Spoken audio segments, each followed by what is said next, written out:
My name is Asia Sampson, and today on Baptism Overland, we're going to be mounting this Ice Code JP50 fridge inside the Jeep in a way that you may have never seen before.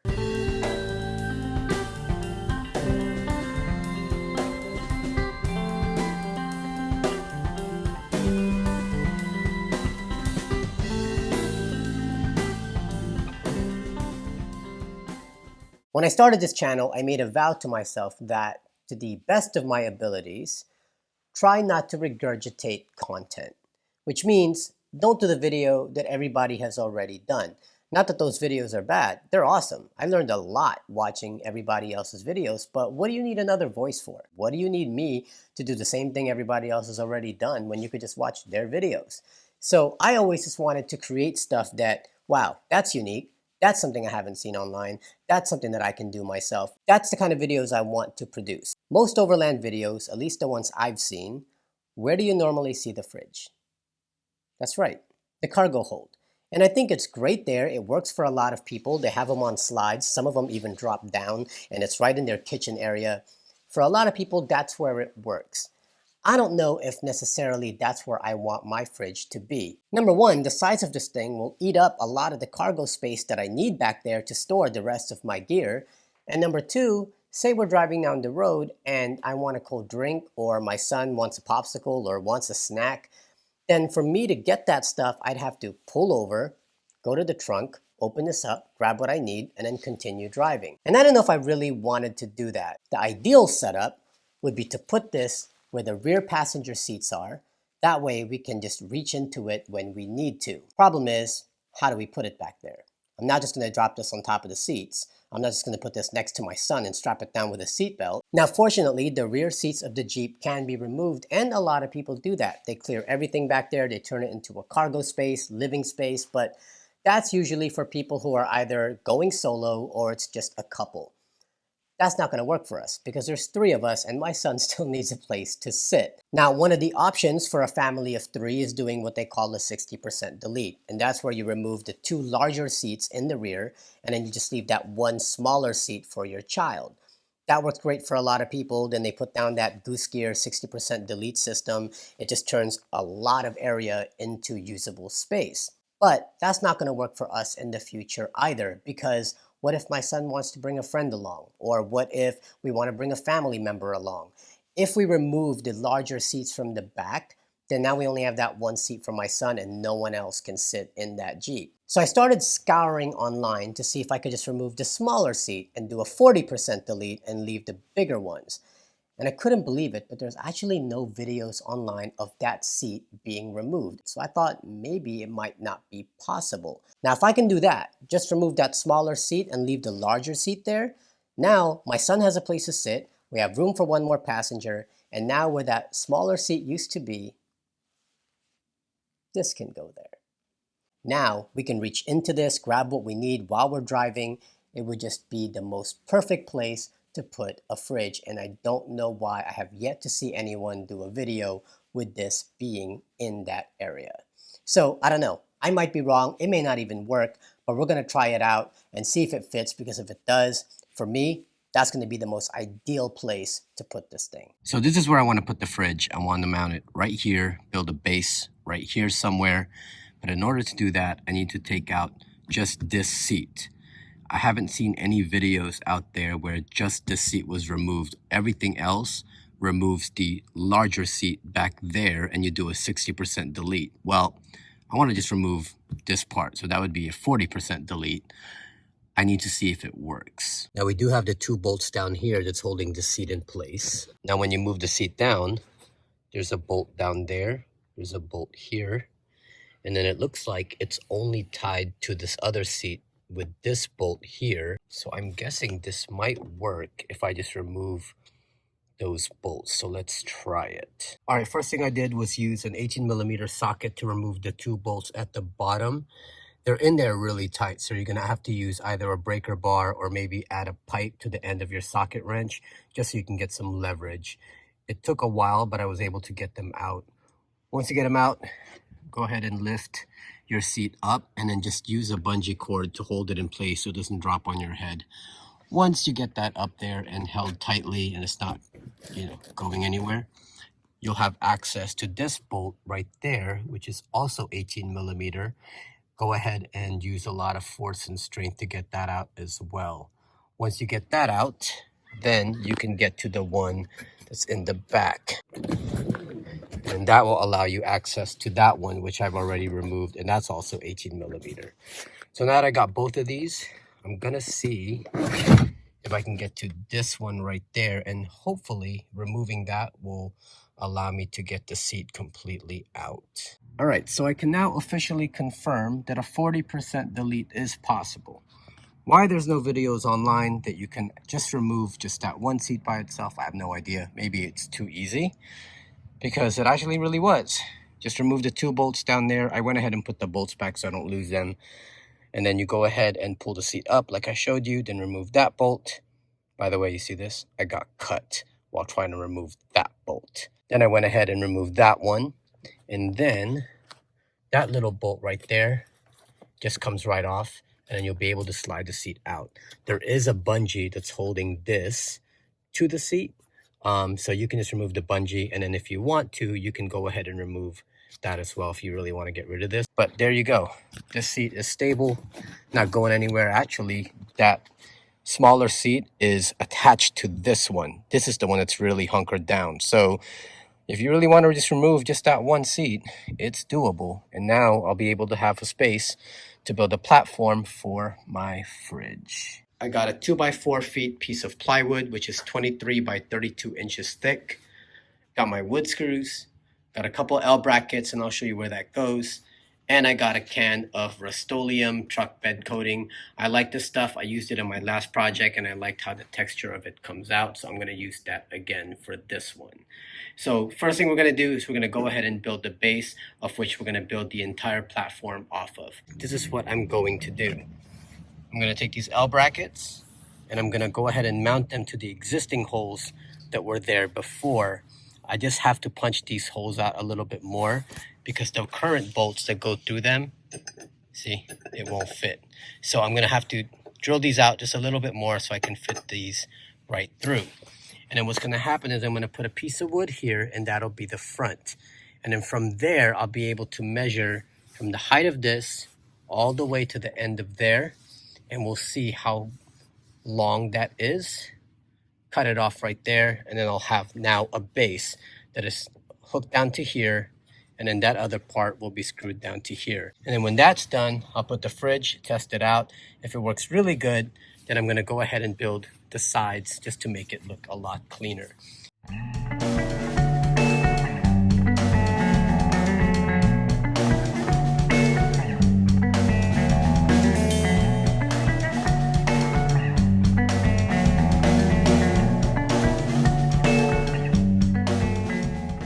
All right, so the brackets are mounted. So now I just have to figure out the height and the length of the front that I'm gonna put on here, because that'll determine how wide I make the top and coming back into here. So let's go and measure.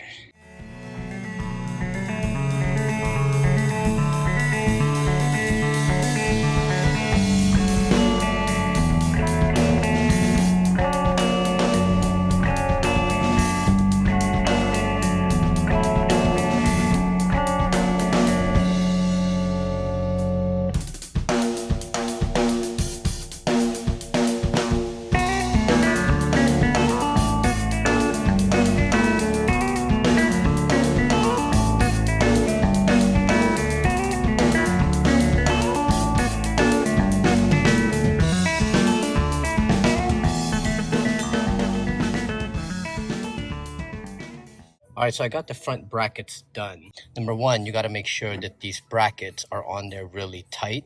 So you got to make sure you screw these all the way in. And then these 2 brackets have to line up perfectly so that they're straight. Second, you have to try to make sure that this is level also. So as you can see, it's currently level to the Jeep. And then the last part is making sure that this is level as well. So it has to be level from here. It's level all the way to where you're mounting it up there.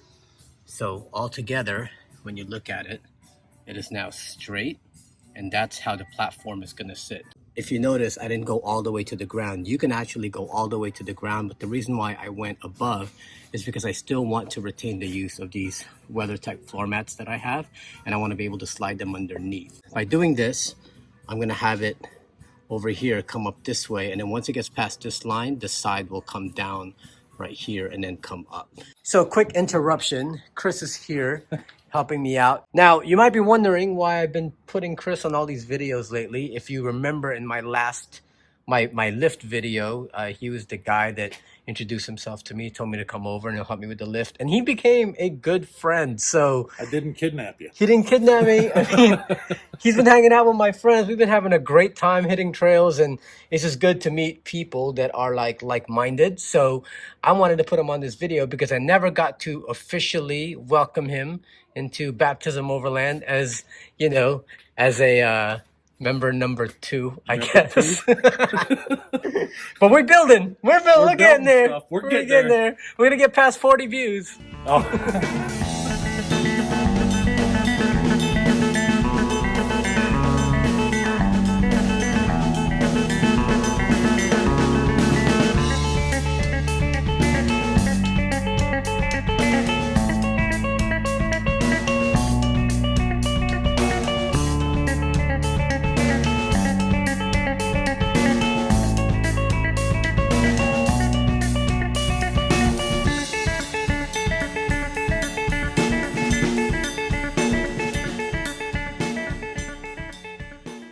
All right, so there's your platform.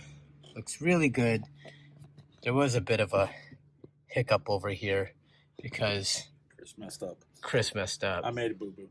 He he started to do it from the underside and then ended up being the wrong side, but it's okay. We got one on this side and look how flush it is, and now it's completely even here. So there, this is how the fridge will look like inside here. We're now going to build up the sides, and I'm going to have something that'll come from here and kind of round out just to give it a nice little rail. And then my distribution block, which I did an install for before, will mount to the outside like this so that I have clear access to it. That'll be a good spot. Coming from the back, looks really good over here, nice and snug.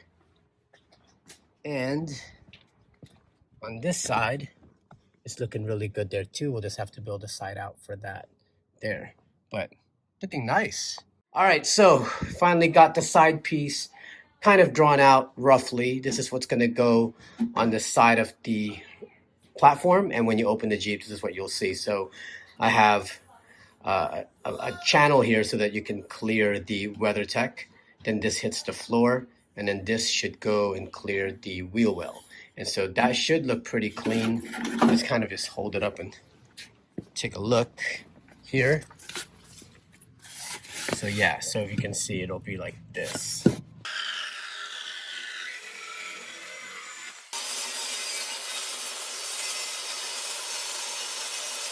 All right, so check out how cool we did the size. We ended up going to get 1/4" plywood because it actually works a lot better, looks cleaner. So I got this little lip here. That's gonna go there. And look how nicely it fits there. And then on Chris's side, he was able to make it look cool over here. It goes all the way deep in. And then our concern was whether or not this will still fold. So go ahead and show it. We still got folding. So there you go. So yeah, it's looking good.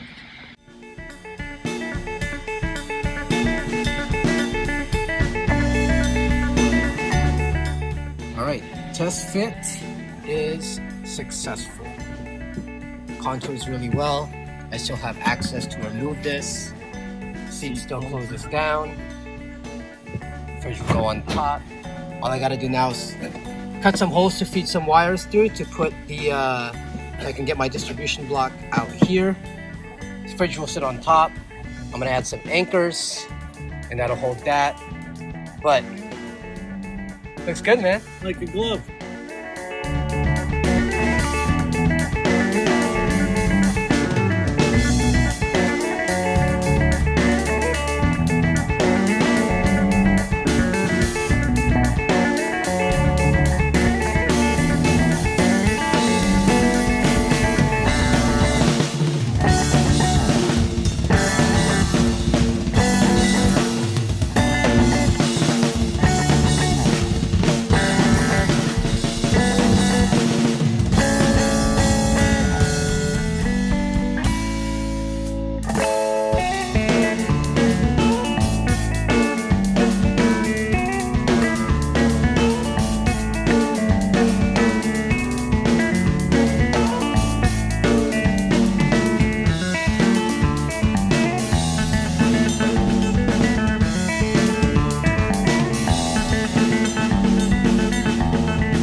Are you not entertained? Come on. That was pretty cool. I didn't think it would work, but there it is. It's looking good. It's functioning exactly how I want it to function. This is now in a reachable area. Anytime we're driving, we can just reach into the fridge when we need it. And then when we're at camp, we can get to it easily. Listen, Goose Gear, if you're watching this, you should hit me up. We should collab on something, like for real. All right, but in all seriousness, I really can't believe I have yet to see a video of someone mounting it this way. I mean, I'm sure they're out there. I'm sure someone has mounted it this way as well, but I'm actually kind of proud of myself. Now, I have yet to take it through its paces to see if it's going to function exactly how I want to, but just based on me testing it out here, it's working great. So we are going out of town this weekend and we get to go and try it out on the road and see how it works.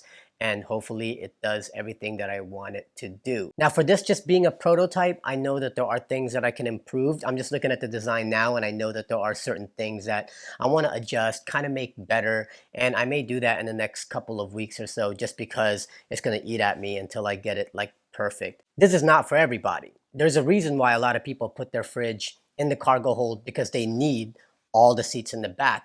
But for a lot of people who may only have one kid or two kids and want to do this kind of system, this might work out just right for you guys. Personally, I'm glad I didn't have to add a slide because slides are very expensive, and I'm glad it's just kind of stationary and it's in there and we can reach it from inside the vehicle when we need it. A lot of the slides I've seen too, people are sliding them from the back and the tops aren't even opening all the way, so you're kind of having to still dig in there unless you get one that drops down, and then you'll be able to reach everything. So this was just a perfect solution because it still opens. I can still grab whatever I need. I also like that I was able to mount the distribution block on the outside the way I have it, because now if I do have any electrical issues with all the stuff I'm powering in the back, I have easy access to it. I don't have to move the fridge out of the way to get to the back, and I can just change out the fuses, check the wires and all that. So I like that the positioning of that is there, and when the door is closed, you don't even notice it anyway. That being said, in the next video that I upload after this one, I'm going to be reviewing the IceCo JP50.